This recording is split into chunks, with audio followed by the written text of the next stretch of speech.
Wel, yn awr, da ni'n falch iawn o ddeall hefyd fod teilyngdod ac y bydd cadeirio.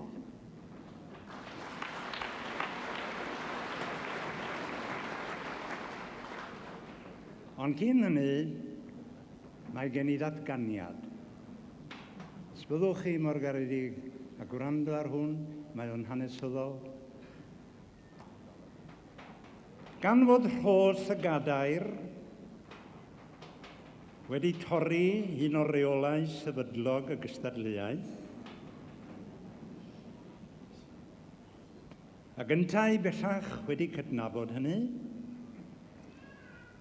rhaid i ni felly symud ymlaen i gadeirio'r ymgeisydd teilwng iawn arall, sef y tyst o'r tir.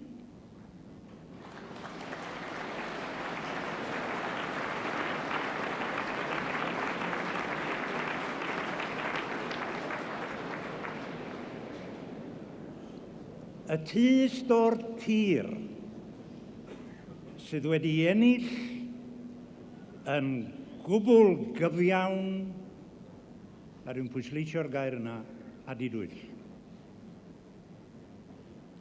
Gadair, y tyst o'r tir ydi hon.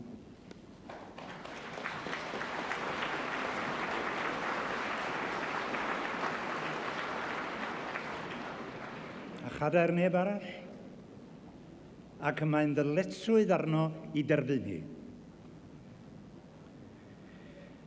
Nawr, fe gafodd y tyst o'r tir gynnig y gadair yn swyddogol yn ystod yr wythnos, ac iddo ei gwrthod droion, y mae o'r diwedd wedi cytuno dan bwysau gan swyddogion y cyngor a'r orsedd i'w derbyn hi.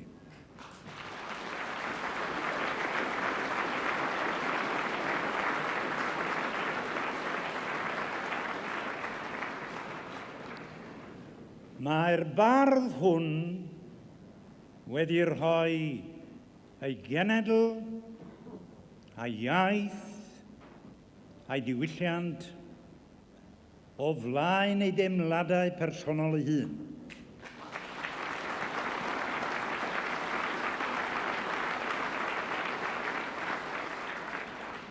Ac mwyn lles ac hurddas ein Eisteddfod Genedlaethol.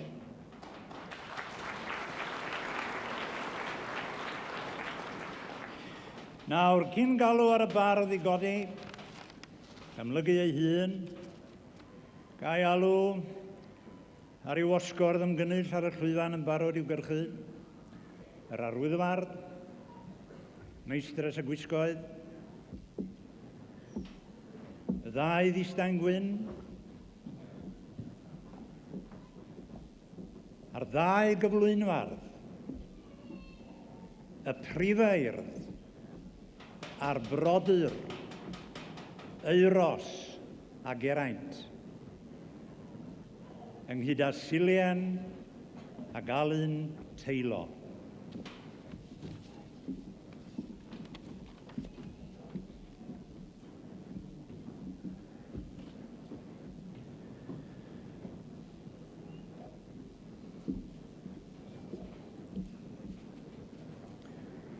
Ac yn awr, ar wys y corn gwlad, galwaf ar y bardd i sefyll.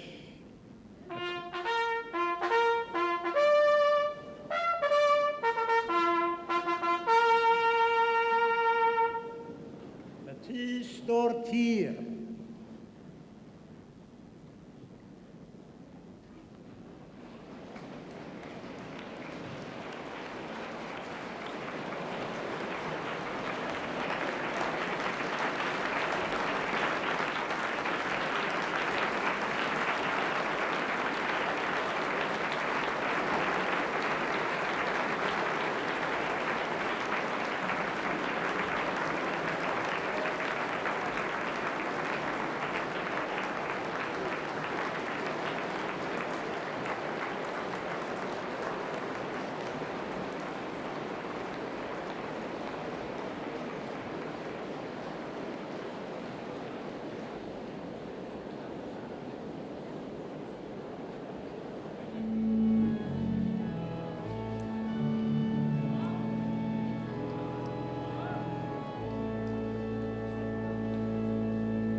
Enw'r bardd anrydeddu'r gennym yn awr ydy'r Prifardd Alan Llwyd,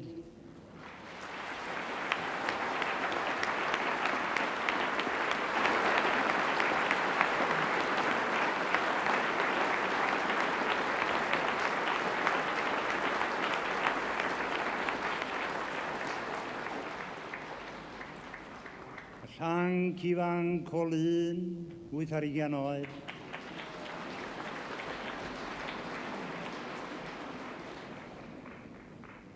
A dyma fo wedi cyflawni y wyrth, y gamp, nas gyflawnwyd.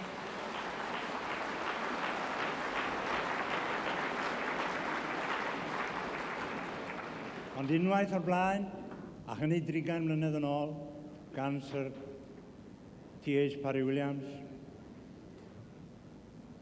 Ennill cadair y choron yn yr un Eisteddfod, a hynny ddwywaith.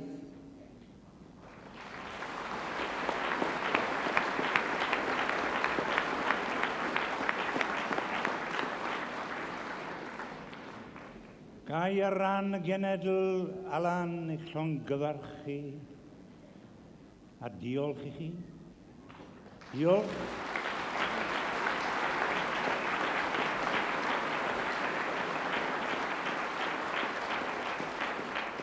Am yr ysbryd sydd wedi eich dwyn chi i fyny i'r fan yma nawr.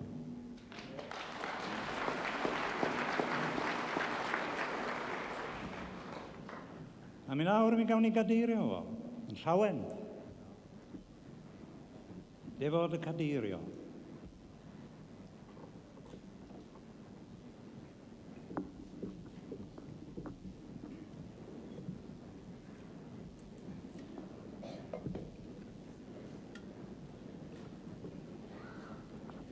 Os ydych chi'n cytuno bod ni wedi gwneud yr hyn sy'n gyfiawn, y gwir yn erbyn y byd, a oes heddwch. Calon wrth galon, a oes heddwch. Gwaedd yw chadwaedd.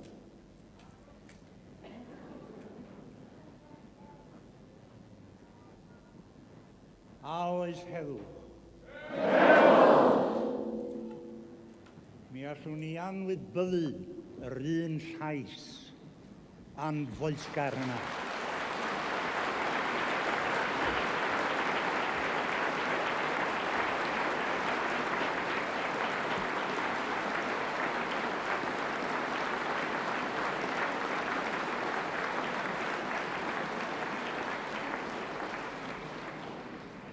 Nawr eistedded y bardd yn hedd ei gadair y tro yma.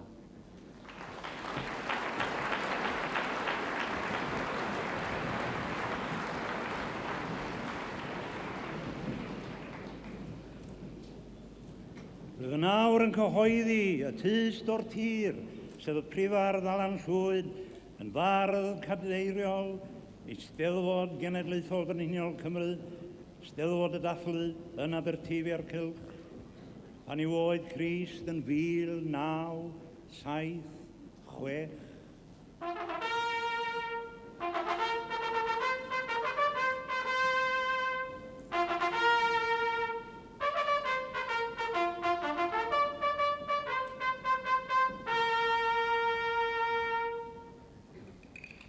Cenir can y cadeirio gan Berwyn o Eiron.